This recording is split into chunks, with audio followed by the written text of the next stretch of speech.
Let me show you something Carl Jung discovered about what women actually want, a forbidden truth that almost destroyed his career.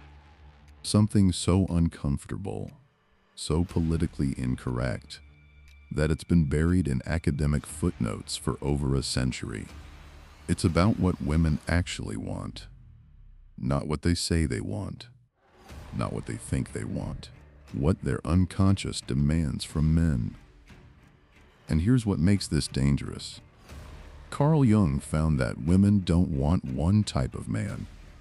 They want two, at the same time, in the same body. And most men spend their entire lives being only one of them, wondering why she loses interest, why the passion dies, why she says she loves you but doesn't seem to desire you anymore. Have you ever noticed how she tells you she wants kindness, but her body responds to your edge? How she says she values your emotional availability, but seems most alive when you're slightly unreachable? How she asks for your vulnerability, then loses respect when you give it? How the men she says she wants are never the men she actually chooses? How doing everything right somehow makes you less attractive to her? Have you ever felt that sickening confusion of being exactly what she asked for and watching her desire drain away? That hollow ache when you realize your goodness might be the problem? That rage at being punished for your virtue while watching her drawn to men who embody your shadow? Hold that feeling for a second. That confusion, that rage. Because what I'm about to show you will explain exactly where it came from. What if I told you this isn't about manipulation tactics or playing games? What if the truth is far more primal, far more ancient, and far more disturbing than any pickup artist ever understood? What if what women want isn't a choice they're making? What if it's an archetypal demand hardwired into the feminine psyche itself? Carl Jung called it the problem of the two men. And here's what no one tells you. When you understand it, every confusing thing about female desire suddenly makes perfect, terrible sense. But here's what makes this truly forbidden.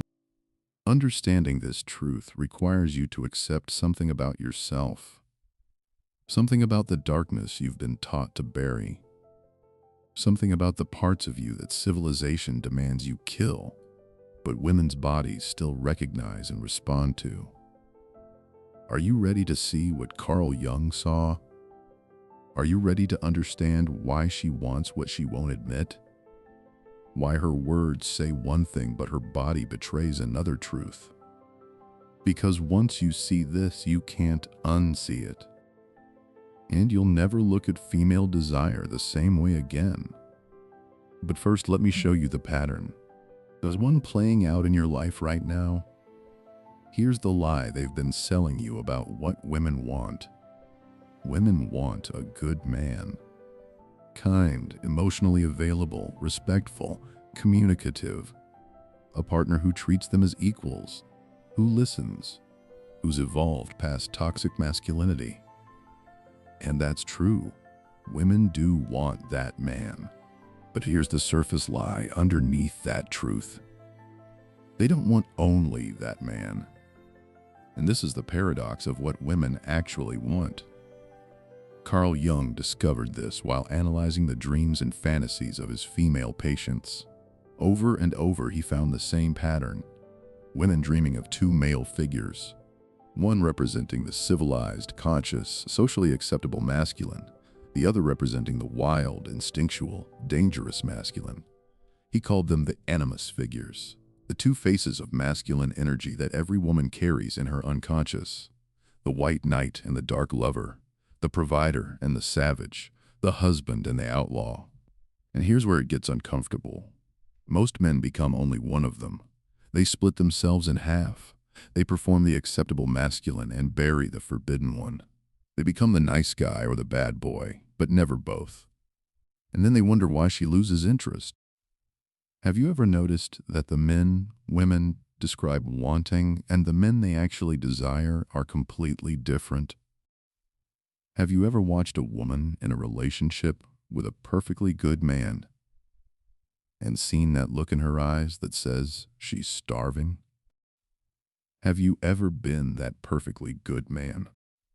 What if the problem isn't that you're not good enough? What if the problem is that you're only good? That you've killed off the other half of yourself to be acceptable? Stay with me, because what comes next is going to hurt. Carl Jung found that women don't just want one masculine archetype. They want the integration. They want the man who contains both.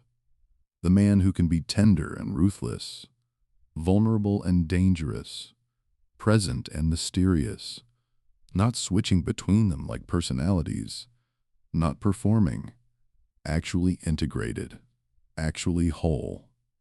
But let me show you the deeper pattern here, the one that most people never see, because this isn't really about what women want. It's about what you've been afraid to become. It's about the parts of yourself you murdered to be loved. It's about the darkness you buried to be safe. And women's bodies recognize that murder. They feel it. They respond to it by losing desire. Not because they're cruel, because their unconscious knows. A man who's killed half of himself is a man who's not fully alive. Are you starting to feel it? That uncomfortable recognition? That sense that you've been performing only one half of yourself? There's a reason for that, and it goes deeper than you think. Here's the truth you don't want to hear. The forbidden truth Carl Jung discovered that almost destroyed him. And when you understand it, you're going to feel it in your bones. What women really want isn't good men or bad men. They're attracted to whole men. And wholeness includes darkness. The darkness you've been taught to hide. The aggression. The selfishness. The danger. All of it buried alive. Carl Jung called it the shadow. The parts of yourself you've disowned to be socially acceptable. And he found that women's unconscious desires are specifically attuned to detect whether a man has integrated his shadow or just buried it. Listen carefully. When a woman says she wants kindness, she's not lying, but her body is asking a deeper question. Can you afford to be kind?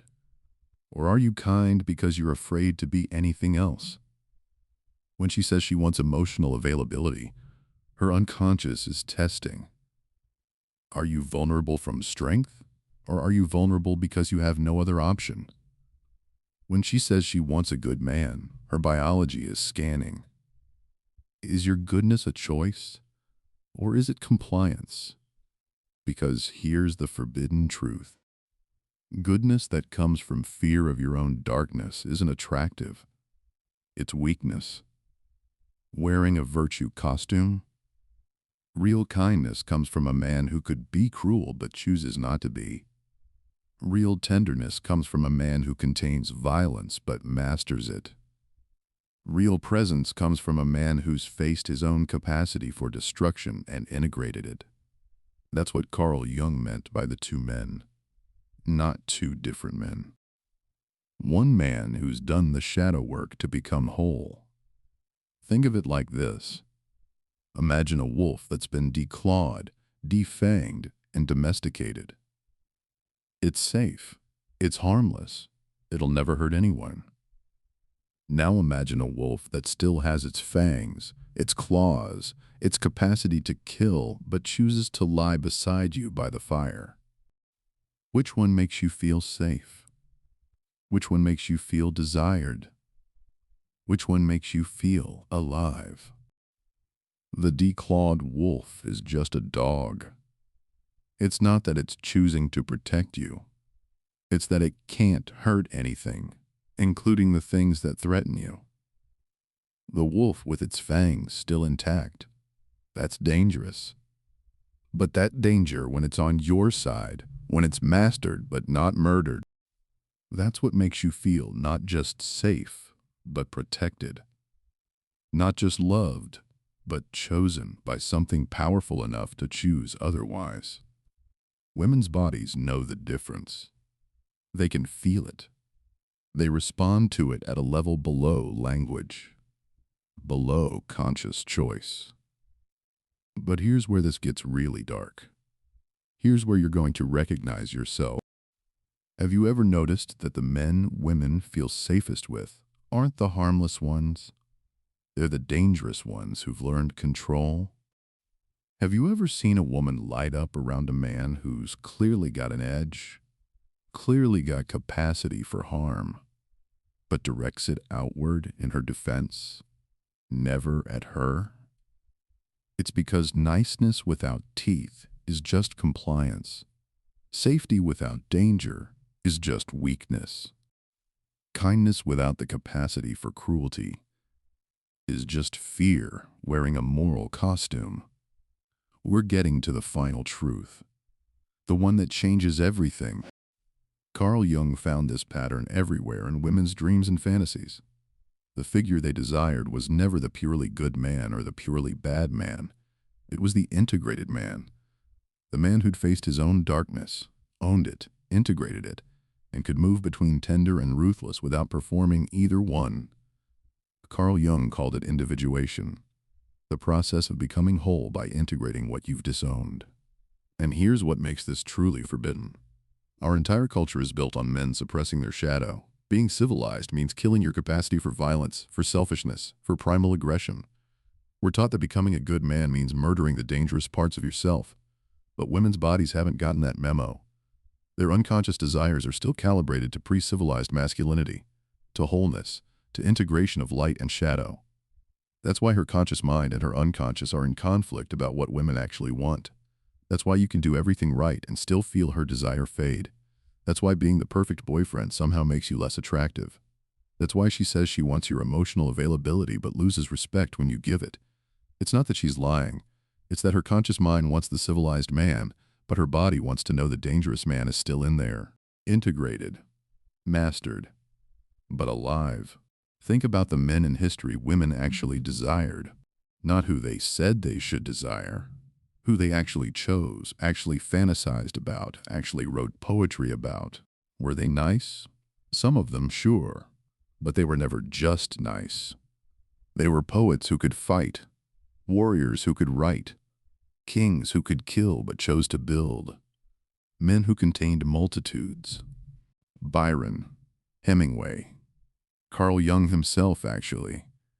Men who'd clearly integrated their shadow. Men who were civilized but not domesticated, cultured but dangerous, gentle but never harmless. That's the pattern. That's what women's unconscious recognizes and responds to. And here's the forbidden truth that's going to hurt. If you've spent your life trying to be good by killing your capacity to be bad, you've made yourself incomplete. You've murdered half of yourself to be acceptable. And women feel that incompleteness as a lack of desire. Are you starting to see it? The pattern in your own life? The times you've been exactly what she asked for and felt her pull away? The times your goodness seemed to generate obligation but not passion? Have you felt this? That sickening moment when your goodness made you invisible? Have you ever sensed that she's testing you? Probing for your edge? Trying to find if there's anything dangerous still alive in you? Have you ever given everything and felt like somehow it made you less in her eyes? That's not her being cruel. That's her unconscious testing. Is this man whole? Or has he killed half of himself to be loved? Because a man who's killed his shadow to be acceptable has already betrayed himself. And if you'll betray yourself to be loved, you'll eventually betray her too. But a man who's integrated his shadow, who knows his own capacity for darkness, and chooses light anyway. That man can't be compromised. That man's goodness is dangerous because it's chosen from strength, not performed from fear. That's the man women's bodies recognize and desire. Not the nice guy, not the bad boy. The integrated man, the whole man. The man Carl Jung called individuated. Are you that man? Or have you been performing only half of yourself, wondering why wholeness keeps eluding you? There's one more layer to this. The part that changes everything. Now, here's the paradox that resolves everything. Remember at the beginning, I told you Carl Jung discovered that women want two men in one body? The white knight and the dark lover? The civilized and the savage? Here's what that actually means. They don't want you to perform darkness. They don't want you to act dangerous or play games or manipulate. That's just more performance, more inauthenticity, more incompleteness. They want you to do the shadow work, to face the parts of yourself you've buried, to integrate the darkness you've been taught to fear. And here's the paradox. The moment you integrate your shadow, you stop trying to be attractive to women. You stop performing. You stop seeking validation. You become complete in yourself. And that's what they actually respond to. Carl Jung found this pattern in his own life. When he was trying to be the perfect psychoanalyst, the perfect Freudian disciple, the perfect civilized scholar, his relationships suffered. He was performing. It wasn't until he broke with Freud, faced his own darkness, descended into his own unconscious through his Red Book period, and integrated his shadow that he became magnetic. Not because he was trying to be, because he'd become whole. The paradox is this. Women want the integrated man. But you can't integrate your shadow for women. You have to do it for yourself. To become whole, to stop betraying yourself. And when you do, when you stop killing parts of yourself to be acceptable, when you own your capacity for darkness and integrate it with consciousness, when you become genuinely whole rather than performing half of yourself, you stop needing their desire. You stop seeking their validation. You become complete. And that completeness, that self-possession, that wholeness, that's what they've been responding to all along. It's not that you become more attractive by doing shadow work. It's that you become yourself, fully, completely, without apology. And a man who's fully himself, who's integrated his darkness and chosen his light, who's whole rather than fragmented, that man doesn't chase. That man doesn't perform. That man doesn't need. That man simply is. And women's unconscious recognizes that immediately, not as something to capture, as something to be in the presence of, as wholeness recognizing wholeness. That's what Carl Jung meant by the two men. Not a trick to attract women, not a strategy about what women want. A call to psychological wholeness that incidentally makes you attractive because you've stopped fragmenting yourself to be loved. The path isn't integrate your shadow to get the girl. The path is integrate your shadow to become yourself. And when you're yourself, fully and completely, the right woman will recognize you immediately. Not because you're performing for her, because you're finally real.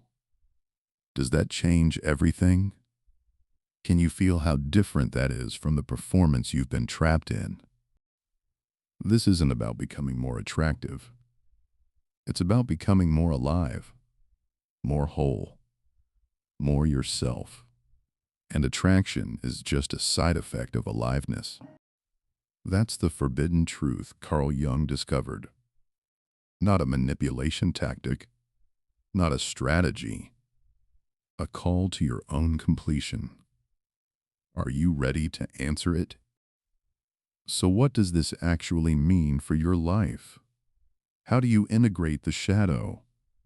How do you become the whole man rather than the fragmented performer? First, understand this. Shadow work isn't about becoming dark. It's about owning the darkness that's already in you, the aggression you've suppressed, the selfishness you've denied, the violence you've pretended doesn't exist, the parts of yourself you've called toxic and buried. They're not gone. They're just underground. And anything you bury alive stays alive, controlling you from the darkness.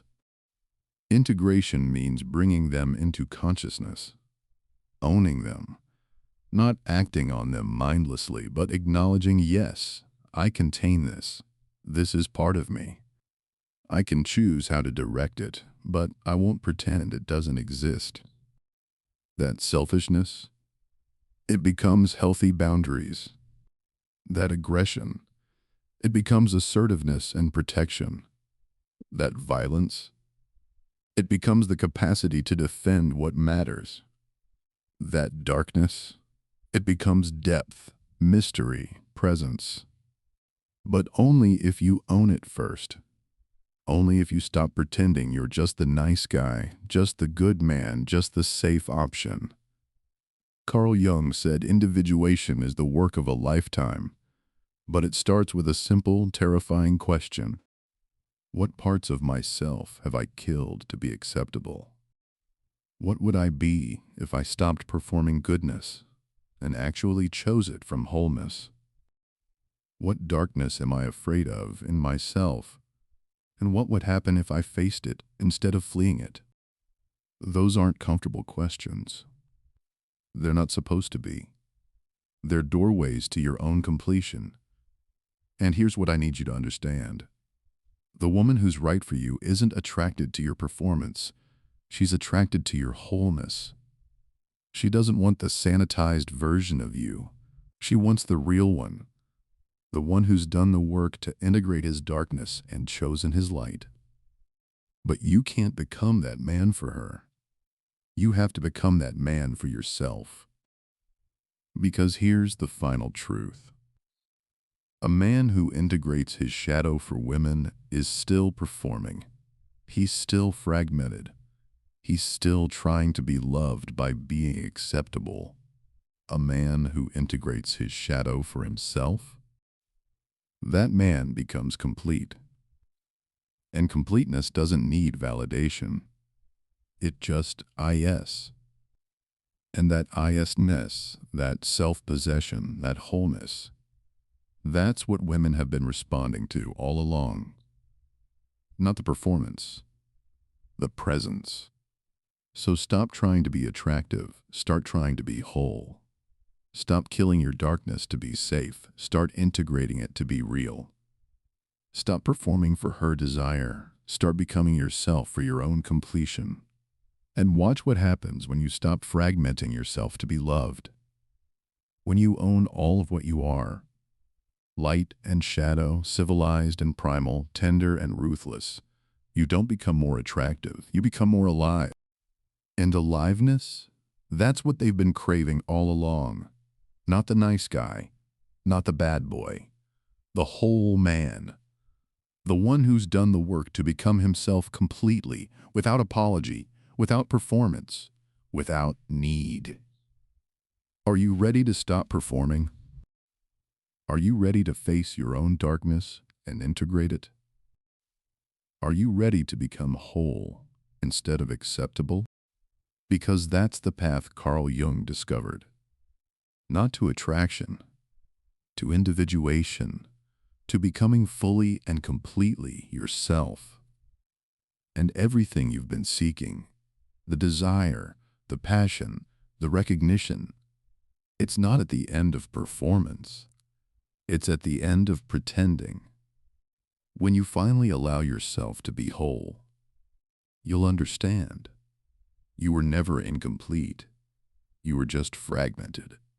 And the woman who's meant for you has been waiting not for you to become someone else, but for you to finally, courageously, become yourself. That's Carl Jung's darkest and most forbidden truth about what women want. Not just about attraction, about what you've been too afraid to become. The whole man, the integrated man, the one who stopped killing himself to be loved and found that love was waiting on the other side of wholeness. Now go do the work.